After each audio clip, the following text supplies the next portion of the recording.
mustahil pada hak Allah, kebalikan dari sifat-sifat wajib bagi Allah, seperti bertempat pada alam, bertempat pada suatu arah. Hadirin rahimakumullah, pada nazam ini secara singkat muallif Asy-Syaikh Ibrahim Al-Laqani menjelaskan bahwasanya Allah Subhanahu wa ta'ala itu mustahil bersifatan dengan sifat-sifat yang menjadi kebalikan dari sifat wajib bagi Allah. Ya, ada sifat wajib bagi Allah, yaitu sifat-sifat yang secara akal dan juga syara Allah pasti bersifatan dengan sifat-sifat tersebut. Salatullah, salamullah, alal hadi, Rasulillah. Assalamualaikum warahmatullahi wabarakatuh. Hadirin rahimakumullah, pagi hari ini kita sampai pada nazam yang ke-43. Mari kita memulainya dengan tidak lupa mengikhlaskan niat kita bahwa kita hadir dalam majelis ini semata-mata untuk mendapatkan ridha dari Allah Subhanahu wa ta'ala.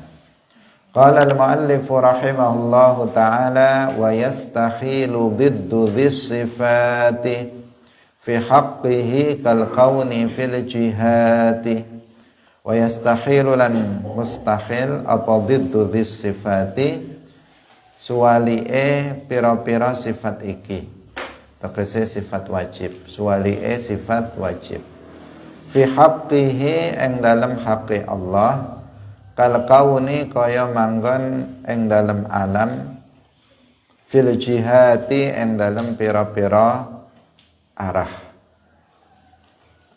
Hadirin hadirat rahimakumullah, mustahil pada hak Allah, kebalikan dari sifat-sifat wajib bagi Allah, seperti bertempat pada alam, bertempat pada suatu arah. Hadirin rahimakumullah, pada nazam ini secara singkat muallif Asy-Syaikh Ibrahim Al-Laqani menjelaskan bahwasanya Allah Subhanahu wa ta'ala itu mustahil bersifatan dengan sifat-sifat yang menjadi kebalikan dari sifat wajib bagi Allah.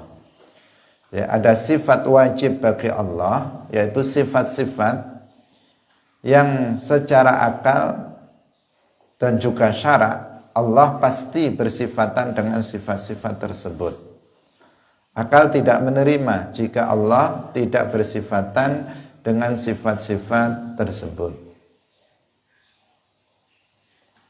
Sedangkan sifat mustahil bagi Allah adalah kebalikan dari sifat wajib bagi Allah, yaitu sifat-sifat yang secara aklan wa syar'an, secara akal dan syara' tidak mungkin Allah bersifatan dengan sifat-sifat tersebut. Jika dikatakan Allah itu bersifatan dengan sifat-sifat itu, maka akal kita tidak akan menerimanya. Itu yang disebut dengan sifat mustahil bagi Allah Subhanahu wa ta'ala. Dan sifat mustahil bagi Allah adalah kebalikan dari setiap sifat wajib bagi Allah. Nah, sifat wajib bagi Allah yang pertama adalah sifat wujud. Maka sifat mustahil bagi Allah yang pertama adalah kebalikan dari sifat wujud, yaitu sifat adam. Al-adamu, yaitu tidak ada. Akal tidak menerima jika alam semesta ini tidak ada penciptanya, seperti yang sudah kita jelaskan sebelumnya. Karena setiap ada tulisan pasti ada yang menulis, ada bangunan pasti ada yang membangunnya, ada pukulan pasti ada yang memukulnya, maka ada bumi dengan segala isinya, langit dengan segala isinya, pasti ada yang menciptakannya dari tiada menjadi ada. Maka kalau dikatakan Allah itu nggak ada, akal nggak menerima. Maka tiadanya Allah itu mustahil bagi Allah, tidak diterima oleh akal tiadanya atau tidak adanya pencipta alam semesta ini. Sifat wajib bagi Allah yang kedua adalah sifat al-qidam. Maka mustahil bagi Allah sifat kebalikan dari al-qidam, yaitu sifat al-hudus. Al-hudus artinya adalah baharu. Baharu artinya yang berpermulaan. Hadis itu yang baharu, hudus itu sifat baharu, sifat di mana ada permulaan, ada perubahan. Ini mustahil bagi Allah. Kenapa? Karena jika Allah Subhanahu wa taala itu berpermulaan, maka membutuhkan kepada yang lain yang mengadakannya dari tiada menjadi ada. Yang seperti itu namanya makhluk ajiz. Makhluk diciptakan karena asalnya nggak ada kemudian menjadi ada, namanya makhluk, dan makhluk tidak layak untuk disembah. Dan yang seperti itu juga berarti lemah karena dia membutuhkan kepada selainnya. Nah, karena itulah maka Allah Subhanahu wa taala mustahil bersifatan dengan sifat al-hudus. Nah, sifat wajib bagi Allah yang ketiga adalah sifat al-baqa.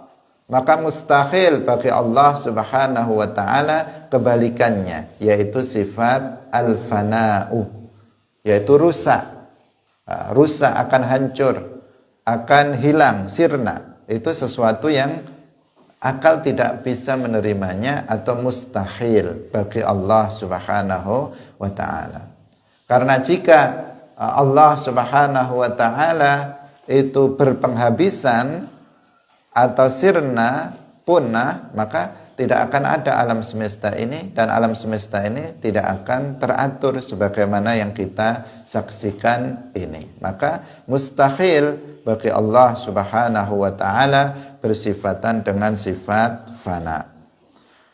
Kemudian sifat wajib bagi Allah yang keempat adalah mukhalafatul lil hawadisi. Maka kebalikan dari sifat ini yang menjadi sifat mustahil bagi Allah adalah kebalikan dari sifat ini, yaitu sifat al-mumatsalatu lil hawadisi, serupa dengan makhluk. Serupa dengan makhluk, sama dengan makhluk, itu adalah sifat yang mustahil bagi Allah. Karena jika Allah itu serupa dengan makhluk, maka niscaya dia makhluk karena serupa dengan makhluk. Dan akal nggak bisa menerima kalau pencipta alam semesta ini serupa dengan alam semesta. Anna yushbihul khaliqu makhluqahu. Tidak mungkin pencipta serupa dengan ciptaannya.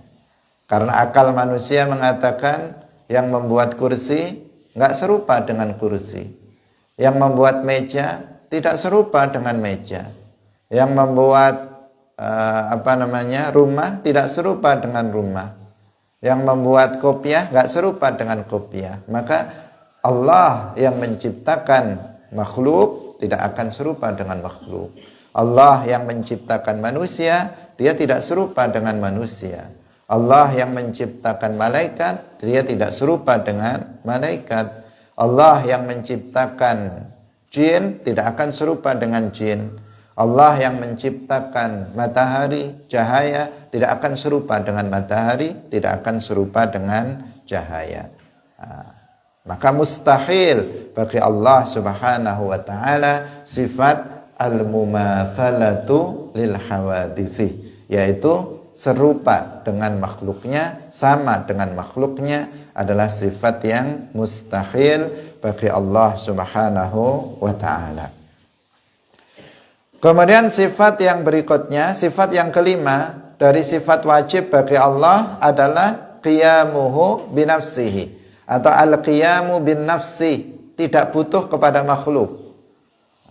Sifat mustahil bagi Allah yang kelima kebalikan dari sifat qiyamuhu binafsihi, yaitu ihtiyajuhu li ghairihi, butuhnya Allah kepada makhluknya.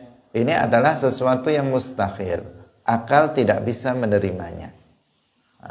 Karena membutuhkan, secara akal membutuhkan kepada selainnya adalah membuktikan bahwa dia lemah. Dan sesuatu yang lemah itu tidak mungkin dia adalah Tuhan. Sesuatu yang lemah tidak mungkin dia adalah Tuhan. Karena adanya alam semesta ini yang begitu besar, yang begitu unik, yang begitu indah, yang begitu teratur, ini semuanya menunjukkan bahwa penciptanya adalah zat yang maha kuasa. Tidak mungkin penciptanya zat yang lemah. Karena itulah maka penciptanya pastilah zat yang maha kuasa, yang tidak membutuhkan kepada selainnya. Maka pastilah dia bersifatan dengan sifat qiyamuhu binafsihi, dan mustahil dia bersifatan dengan sifat kebalikannya, yaitu membutuhkan kepada selainnya. Ihtiyajuhu li ghairihi. Hadirin yang dirahmati oleh Allah Subhanahu wa ta'ala. Kemudian sifat yang keenam, dari sifat wajib bagi Allah adalah sifat wahdaniyah. Dan sifat mustahil bagi Allah yang keenam adalah kebalikan dari sifat wahdaniyah, yaitu sifat ta'addud. Ta'addud artinya berbilang. Allah Subhanahu wa ta'ala mustahil kalau dia itu berbilang 2, 3, 4, 5 dan seterusnya. Mustahil. Kenapa? Karena telah kita jelaskan, apabila lau kana fihi ma'alihatun illallahu lafasadata, apabila bumi dan langit ini memiliki Tuhan selain Allah, ada Tuhan-Tuhan selain Allah, jika Tuhan itu berbilang lafasadata, maka bumi dan langit ini tidak akan ada, akan rusak, niscaya akan rusak, tidak akan ada. Yang ini disebut dalilut tamanu' yang sudah kita jelaskan dalam pertemuan sebelumnya. Tetapi nyatanya alam semesta ini, bumi dengan segala isinya dan langit segala isinya, ternyata ada. Maka ini menunjukkan bahwasanya Allah Subhanahu wa ta'ala itu wahidun. Wahidun, Allah itu esa, Allah itu tiada ada duanya, tidak berbilang, tidak ada sekutu bagi Allah Subhanahu wa ta'ala. Hadirin rahimakumullah, kita lanjutkan. Sifat wajib bagi Allah yang ketujuh adalah sifat al-qudrah. Maka Allah Subhanahu wa ta'ala mustahil bersifatan dengan kebalikan dari sifat al-qudrah, yaitu sifat al-ajz, yaitu lemah. Mustahil Allah bersifatan dengan sifat lemah. Karena jika Allah Subhanahu wa ta'ala itu bersifatan dengan sifat lemah, ya niscaya sama dengan kita. Niscaya tidak akan ada alam semesta ini. Karena adanya alam semesta ini menunjukkan bahwa penciptanya adalah zat yang maha kuasa. Kemudian sifat wajib bagi Allah Subhanahu wa ta'ala yang ke-8 adalah sifat al-iradah. Maka Allah Subhanahu wa ta'ala mustahil untuk mukrah atau dipaksa, terpaksa. Allah Subhanahu wa ta'ala fa'alul lima yurid, melakukan apa saja sesuai dengan apa yang dikehendakinya. Apa yang dia kehendaki pasti terjadi. Apa yang dia kehendaki terjadi pasti terjadi. Apa yang dia tidak kehendaki terjadinya pasti tidak terjadi. Masya Allahu kan wa ma lam yasha lam yakun. Maka mustahil bagi Allah Subhanahu wa taala, dia terpaksa, dia tidak memiliki kehendak sehingga ada sesuatu yang terjadi tanpa dia kehendaki. Allah menghendaki sesuatu, ternyata tidak terjadi. Ini adalah sesuatu yang mustahil bagi Allah Subhanahu wa taala. Kemudian yang selanjutnya kita secara singkat menyebutkan, karena ini secara umum sudah kita jelaskan dalam pembahasan tentang sifat wajib bagi Allah. Sifat mustahil bagi Allah secara otomatis telah kita jelaskan dalam penjelasan sifat wajib bagi Allah. Sehingga di sini dalam kitab ini al-muallif rahimahullahu taala juga tidak menyebutkan sifat satu persatu dari sifat mustahil bagi Allah. Beliau hanya menyebutkan bahwasanya sifat mustahil bagi Allah adalah kebalikan dari sifat-sifat wajib bagi Allah Subhanahu wa taala. Maka kita di sini menjelaskan satu persatu dari kebalikan dari sifat wajib bagi Allah Subhanahu wa taala. Sifat wajib bagi Allah yang kesembilan adalah sifat al-ilmu. Bahwa Allah Subhanahu wa ta'ala mengetahui segala sesuatu dengan ilmunya yang azali dan abadi. Maka sifat mustahil bagi Allah adalah kebalikan dari sifat ilmu, yaitu sifat al-jahl, bodoh. Mustahil Allah Subhanahu wa ta'ala itu bodoh. Karena bodoh adalah sifat yang naqas, sifat yang layak, yang tidak layak bagi Allah Subhanahu wa ta'ala.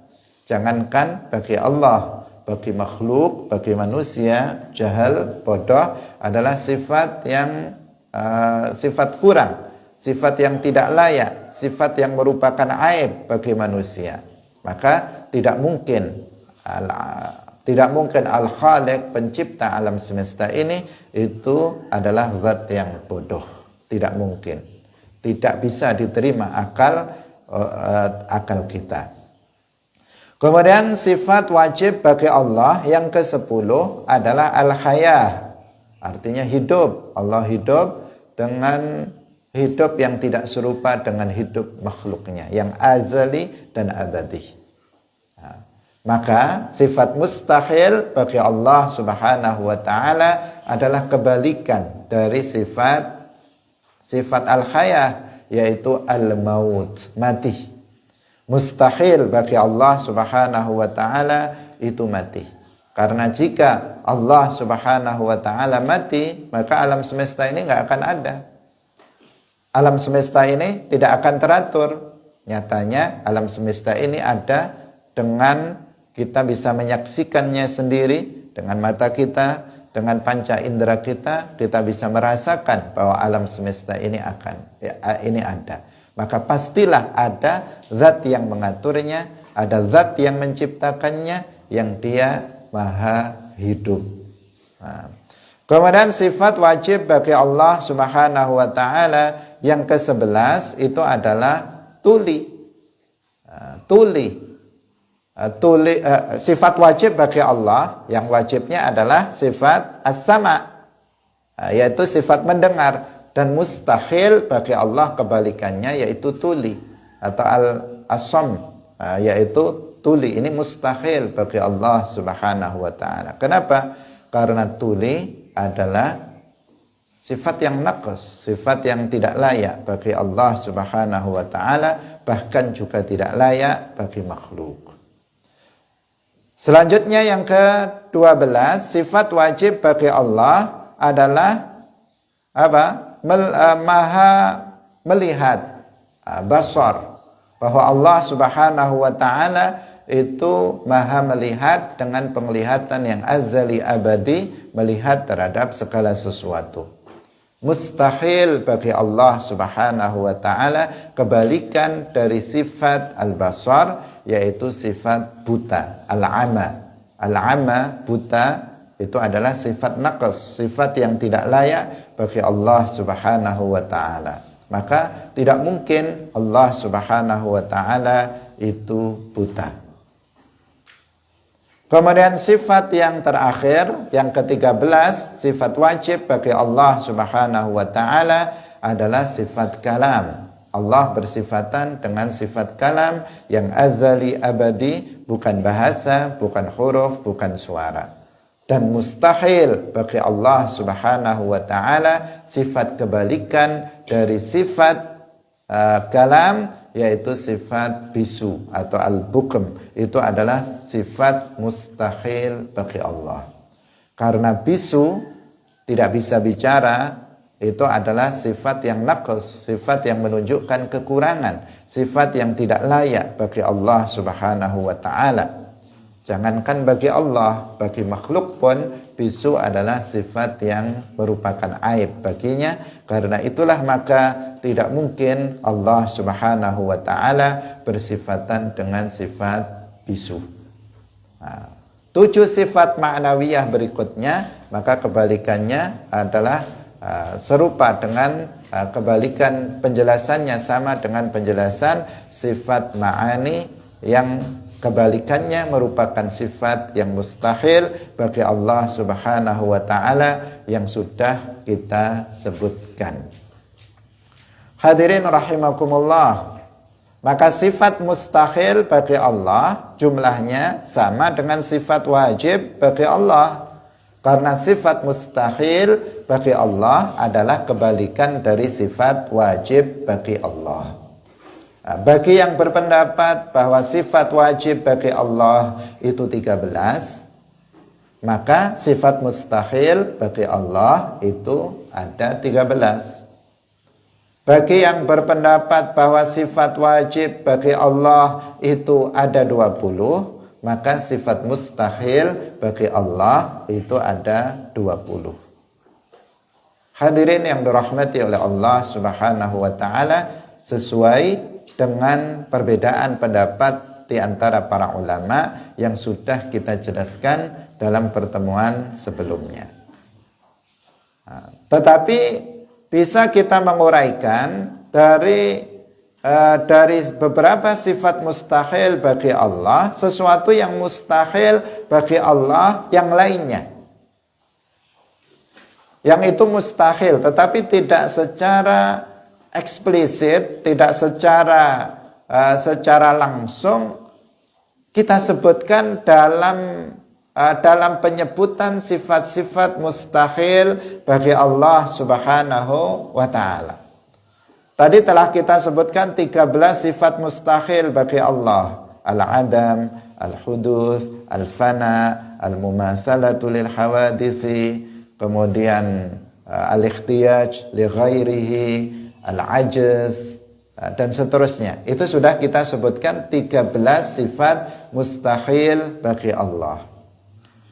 Namun apabila dirinci, maka kita akan menemukan atau kita akan mengetahui sifat-sifat yang mustahil bagi Allah selainnya. Tapi dia sudah masuk dalam 13 sifat mustahil bagi Allah Subhanahu wa taala. Seperti yang dijelaskan oleh muallif dalam kitab ini, beliau mengatakan diddu wa yastahilu diddu dhis sifati fi haqqihi kal kauni fil jihati. Seperti bahwa Allah ini mustahil bagi Allah, yang tidak mungkin secara akal Allah bersifatan dengan sifat itu adalah seperti bertempat pada suatu tempat dan arah. Ini adalah sesuatu yang mustahil bagi Allah Subhanahu wa taala. Tidak boleh dikatakan Allah Subhanahu wa taala itu bertempat pada suatu tempat tertentu, misalnya bertempat di bumi, bertempat di langit, bertempat di atas arasy. Tidak boleh. Juga tidak boleh dikatakan bahwasanya Allah Subhanahu wa taala bertempat di semua tempat. Fi kulli makan. Di sini ada, di sana ada, di sana ada. Tidak boleh juga dikatakan seperti itu. Bertempat pada suatu tempat itu mustahil bagi Allah Subhanahu wa taala. Kenapa kok mustahil bagi Allah? Karena banyak ini penyebabnya yang nanti akan semuanya masuk kepada sifat-sifat yang mustahil bagi Allah Subhanahu wa ta'ala. Allah dalam keyakinan kita Ahlus Sunnah wal Jamaah, Allah maujudun bila makan bila jihah. Allah Subhanahu wa ta'ala ada tanpa tempat, Allah Subhanahu wa ta'ala ada tanpa arah. Allah tidak berada pada tempat tertentu, tidak berada pada semua tempat, Allah tidak berada pada arah tertentu, dan juga tidak pada semua arah. Itu keyakinan kita Ahlus Sunnah wal Jamaah.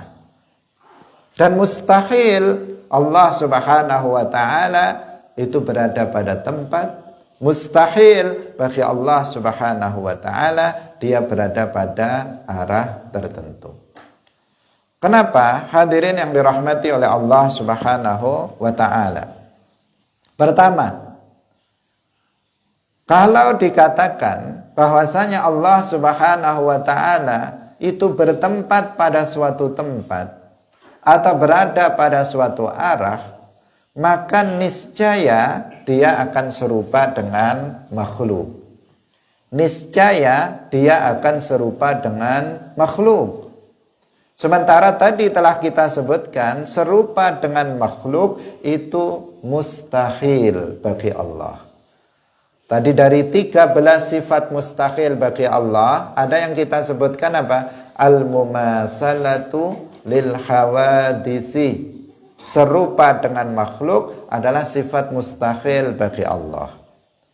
Jika seseorang mengatakan bahwa Allah Subhanahu wa ta'ala bertempat pada suatu tempat atau berada pada suatu arah tertentu, maka berarti dia telah menyerupakan Allah dengan makhluknya.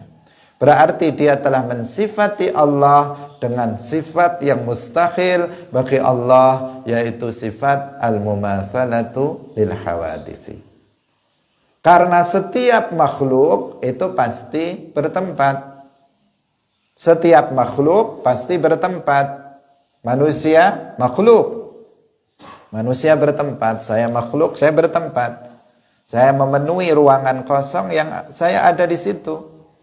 Kalian semuanya makhluk, kalian semuanya bertempat. Ada yang bertempat di kanan saya, ada yang bertempat di kiri saya, ada yang bertempat di depan saya. Pasti berada pada tempat. Dia memenuhi ruangan kosong yang dia ada padanya. Lampu ini makhluk, dia bertempat. Kipas angin ini makhluk, dia bertempat. Mikrofon ini makhluk, dia bertempat. Apalagi? Batu, tumbuh-tumbuhan, hewan, semuanya makhluk, semuanya bertempat. Nggak ada sesuatu yang tidak bertempat. Bahkan jisim yang latif, yang tadi kita sebutkan adalah contoh-contoh jisim yang kathif, yang bisa disentuh dengan tangan. Jisim yang latif, yang tidak bisa disentuh dengan tangan pun, dia bertempat pada suatu tempat tertentu. Misalnya cahaya. Yang cahaya lampu yang ada dalam ruangan ini bertempat dalam ruangan, karena di luar ruangan itu tidak ada cahaya lampu ini, maka menunjukkan bahwa cahaya lampu itu dia memenuhi ruangan kosong tertentu, yang artinya dia bertempat pada suatu tempat. Kegelapan dia juga bertempat. Di luar sana yang gelap itu adalah tempatnya gelap. Angin juga bertempat. Terkadang kita di dalam sini nggak ada angin. Ketika kita melihat keluar, kita melihat pepohonan bergerak yang menunjukkan di sana ada angin. Berarti angin bertempat di sana dan seterusnya. Artinya apa? Artinya bahwa bertempat pada suatu tempat adalah sifat makhluk. Seseorang yang meyakini bahwasanya Allah Subhanahu wa ta'ala itu bertempat, berarti dia telah menyerupakan Allah dengan makhluknya. Berarti dia telah mensifati Allah dengan sifat mustahil bagi Allah, yaitu sifat al-mumatsalatu lil hawadisi. Maka waspadalah terhadap kelompok Wahabi, pengikut Muhammad bin Abdul Wahhab, pengikut Ibnu Taimiyah Al-Harrani, yang mereka meyakini bahwasanya Allah Subhanahu wa taala itu bertempat. Sebagian mereka mengatakan Allah itu bertempat di atas arsy. Sebagian mereka mengatakan bahwa Allah itu bertempat di atas langit. Berbeda mereka, tetapi mereka semuanya meyakini bahwa Allah itu bertempat. Secara umum, ketika mereka mengatakan Allah itu bertempat, mereka telah menyerupakan Allah dengan makhluknya dalam hal bertempatnya. Secara khusus, ketika mereka mengatakan bahwasanya Allah Subhanahu wa taala bertempat di atas langit, maka berarti mereka telah menyerupakan Allah dengan para malaikat. Karena malaikat ini adalah penduduk langit. Al-malaikatu ahlus sama. Para malaikat itu adalah penduduk langit. Maka ketika seseorang mengatakan Allah itu bertempat di atas langit, maka dia berarti telah menyerupakan Allah dengan para malaikat yang juga menjadi penduduk langit. Dan ketika orang-orang Wahabi, sebagian mereka mengatakan Allah itu bertempat di atas arsy, maka mereka juga telah menyerupakan Allah. Karena di atas arsy itu ada makhluk Allah yang disebutkan dalam sebuah riwayat namanya Alkitab. Yang tertulis di sana, inna rahmati sabaqat ghadabi.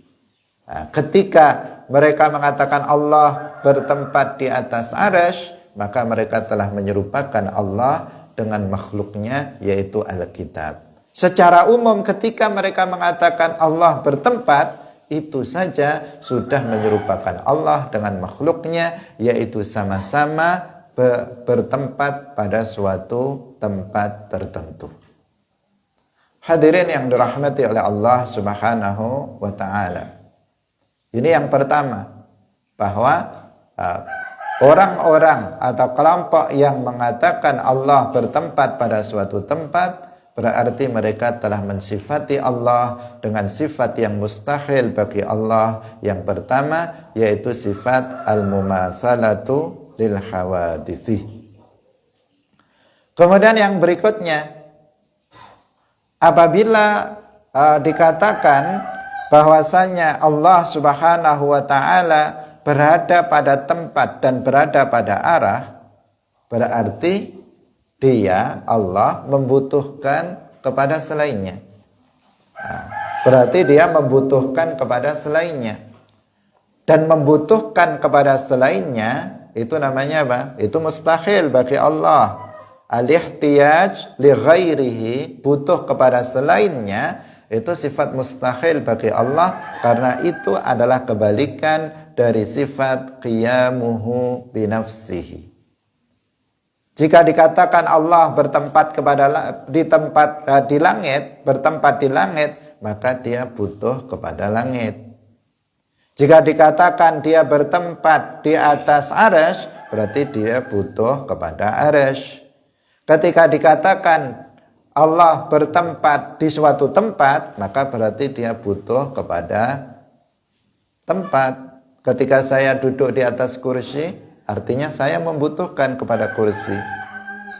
Dan sesuatu yang membutuhkan kepada selainnya adalah apa? Lemah, seperti yang tadi sudah kita katakan, bahwa butuh kepada selainnya adalah mustahil bagi Allah. Ini kebalikan dari sifat qiyamuhu binafsihi.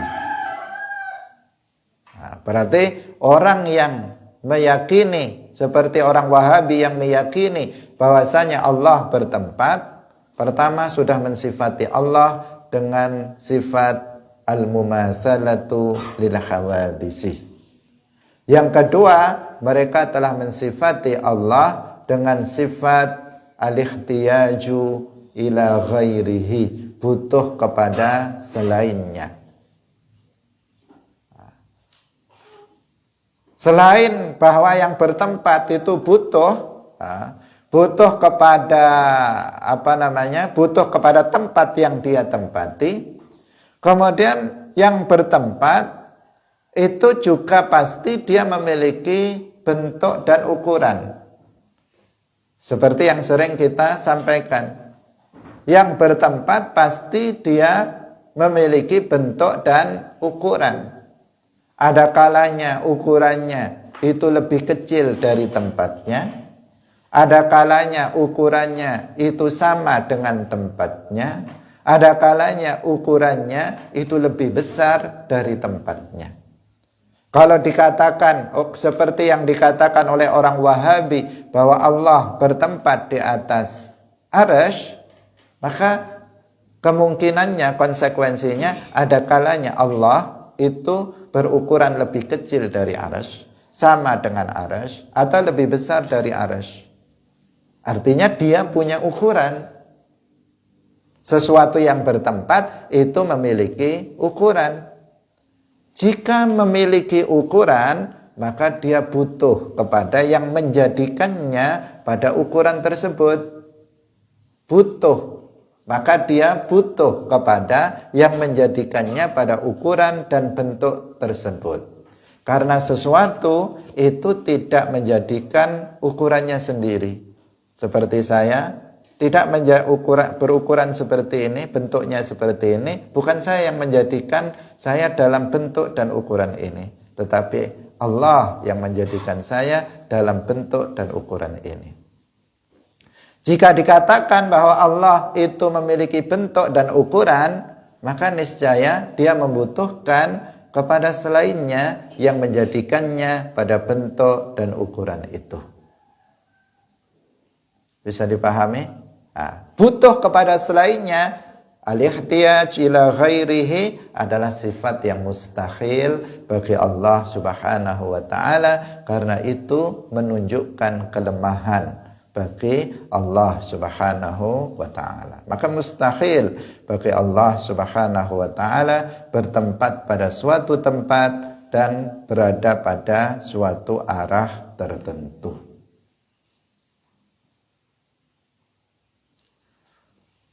Selanjutnya, argumentasi selanjutnya, yang ketiga atau yang keempat.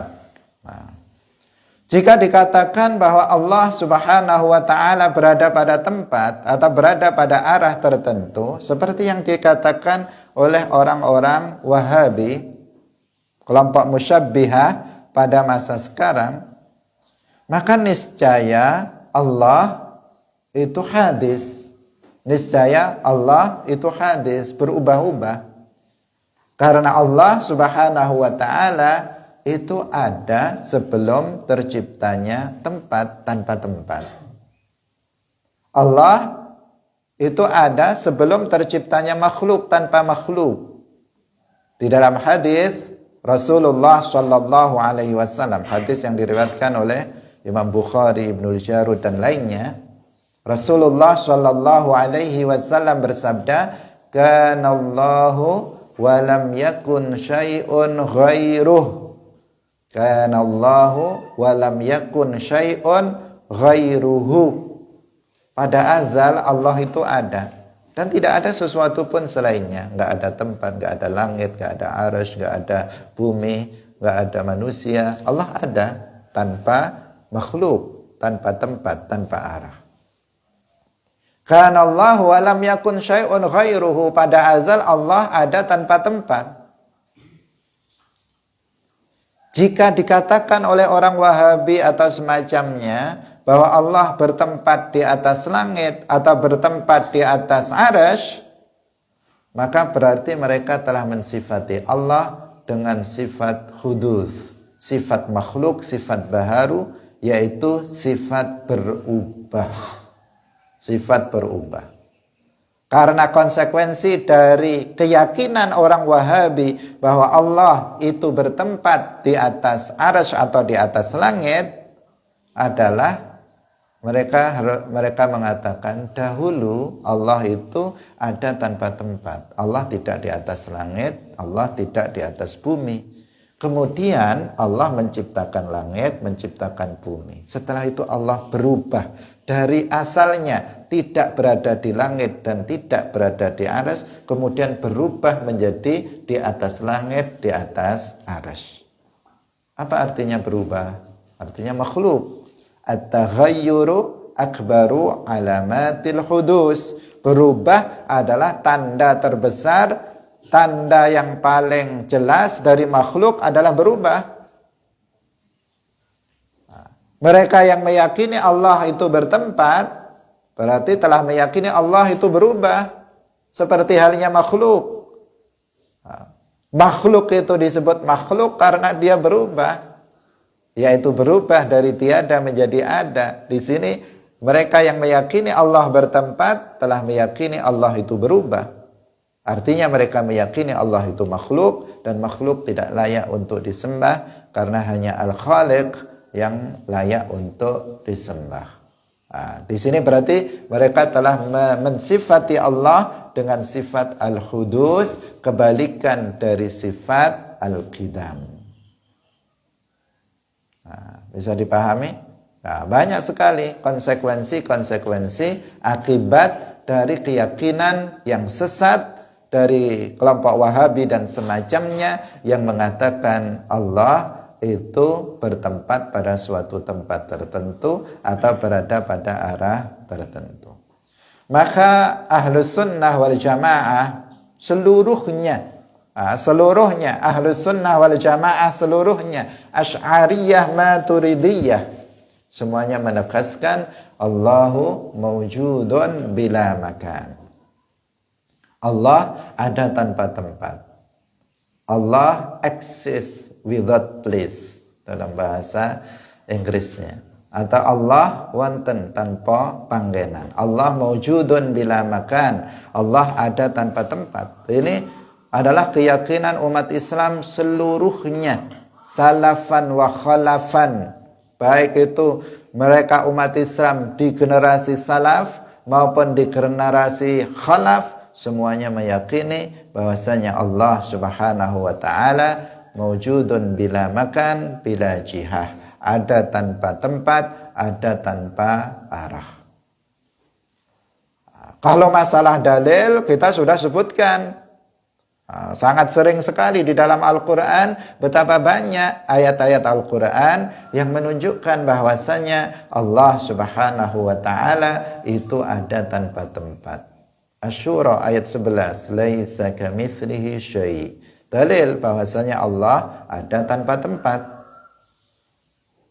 Walam yakul lahu kufuwan ahad. Dalil bahwasanya Allah ada tanpa tempat.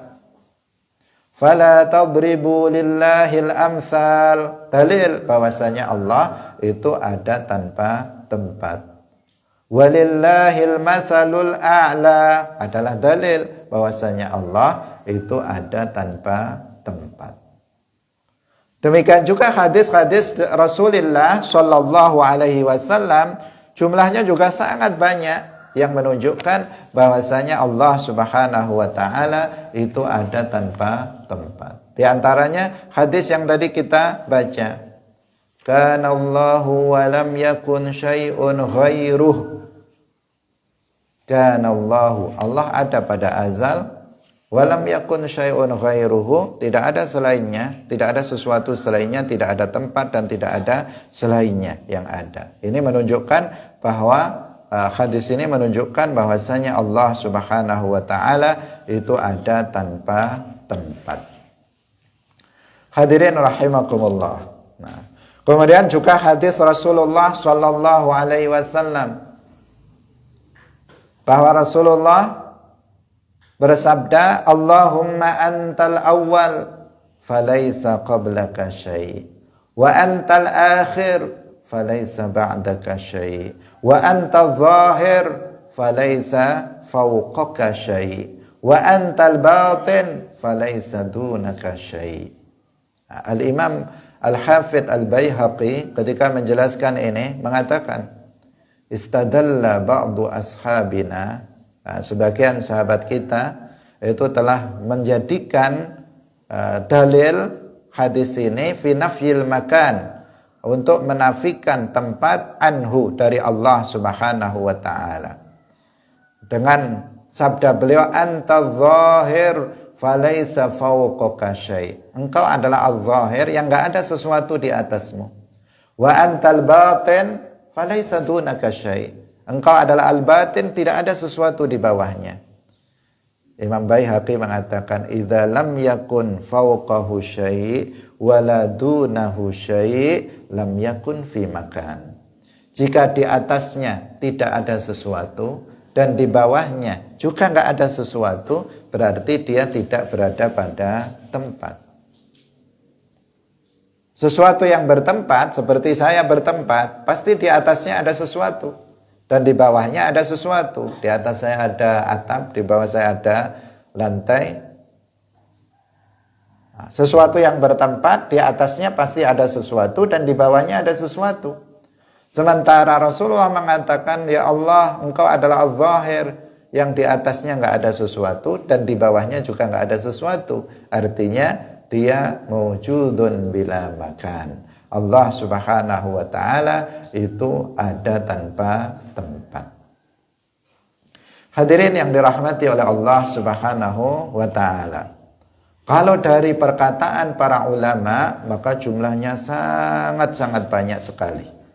Jumlahnya sangat banyak sekali perkataan dari para ulama, mulai ulama-ulama salaf sampai ulama khalaf, sampai ulama Indonesia, itu banyak sekali yang yang menunjukkan bahwasanya Allah Subhanahu wa taala mawjudun bila makan, mawjudun bila jihah.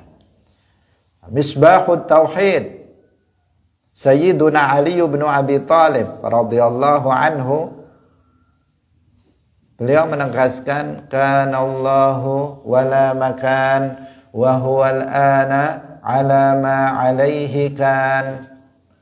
Kanallahu wala makan. Allah ada pada azal dan tanpa tempat. Allah ada tanpa tempat pada azal. Sebelum terciptanya tempat, Allah ada tanpa tempat. Wa huwal an, dan dia sekarang maksudnya setelah terciptanya tempat, setelah adanya langit, setelah adanya bumi, setelah adanya arasy, alama alaihi kan, tetap seperti semula, tetap ada tanpa tempat. Siapa yang mengatakannya? Sayyiduna Ali bin Abi Thalib, misbahut tauhid, menantu Rasulullah sallallahu alaihi wasallam, a'lamus sahabah, sahabat yang paling luas ilmunya, ayah dari cucu Rasulullah sallallahu alaihi wasallam, Sayyiduna Ali bin Abi Thalib radhiyallahu anhu, sebagaimana disebutkan oleh Al-Imam Abu Mansur Al-Baghdadi dalam kitab Al-Farqu Bainal Firaq. Kana Allahu wala makan wa huwal ana ala ma alaihi kan. Bahkan banyak sekali perkataan-perkataan dari Sayyidina Ali bin Abi Thalib yang lainnya, yang jumlahnya sangat banyak. Bahkan beliau membantah Wahabi sebelum Wahabi muncul. Wahabi yang mengatakan Allah bersemayam di atas arasy, sebelum kemunculan mereka sudah dibantah oleh Sayyidina Ali bin Abi Thalib radhiyallahu anhu. Beliau mengatakan, innallaha khalaqal arsya izharan liqudratihi wa lam yattakhidhu makanan lidzatihi. Ini bantahan telak terhadap siapa? Orang Wahabi. Orang Wahabi mengatakan Allah itu bersemayam di atas arasy. Sayyiduna Ali sebelum Wahabi muncul sekian abad berikutnya, Sayyidina Ali sudah menjelaskan, sesungguhnya Allah menciptakan arasy itu untuk menunjukkan kekuasaannya, bukan untuk dia jadikan sebagai tempat bagi zatnya, seperti yang kalian katakan oleh orang-orang Wahabi. Seakan-akan seperti itu. Hadirin yang dirahmati oleh Allah Subhanahu wa taala. Jadi Allah Subhanahu wa taala itu ada tanpa membutuhkan kepada tempat. Ada tanpa tempat. Berikutnya As-Sajjad Zainul Abidin radhiyallahu anhu, Ali Zainal Abidin, beliau mengatakan, antallahul ladzi la yahwika makan. Engkau ya Allah yang tidak diliputi oleh tempat.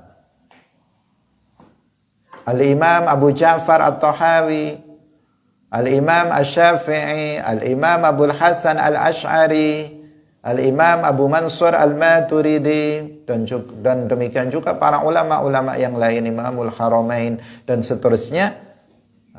Mereka semuanya mengatakan dalam kitab-kitab mereka secara jelas bahwa Allah Subhanahu wa taala mawjudun bila makan.